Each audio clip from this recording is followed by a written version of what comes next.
இந்தியால மொத்தம் 28 மாநிலம் இருந்தாலும் தமிழ்நாடு தான் பெஸ்ட். ஆமா, நம்ம தமிழக அரசுல 2021 இருந்து இப்போ வரைக்கும் என்னென்ன திட்டங்கள் மாமா கொண்டு வந்திருக்காங்க. பார்த்து காலேஜுக்கு போயிட்டு வாமா. செலவுக்கு ஏதாச்சும் காசு வேணுமா?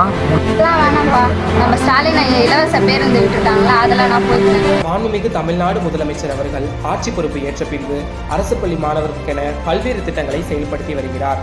குறிப்பாக ஆட்சி பொறுப்பு ஏற்ற பின்பு அரசு பள்ளி மாணவர்களின் கனவு படிப்பனாக கால்நடை மருத்துவம் 1000 ரூபாய் மகளிர் தொகை அறிவிச்சு மக்கள் மனதில நீங்காத இடம் பிடிச்சிட்டாங்க.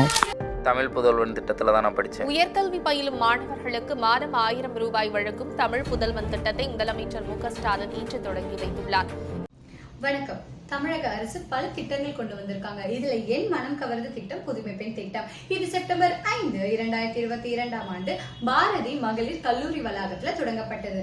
இந்த திட்டத்தினோட நோக்கம் என்னன்னு பாத்தீங்கன்னா 6 முதல் 12ஆம் வகுப்பு வரை தமிழக அரசு பள்ளியில் பயின்ற மாணவிகளுக்கு மாதம் 1000 ரூபாய் கொடுப்பதாகும்.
வெளியீடு உங்கள் செய்தி மக்கள் தொடர்புத்துறை.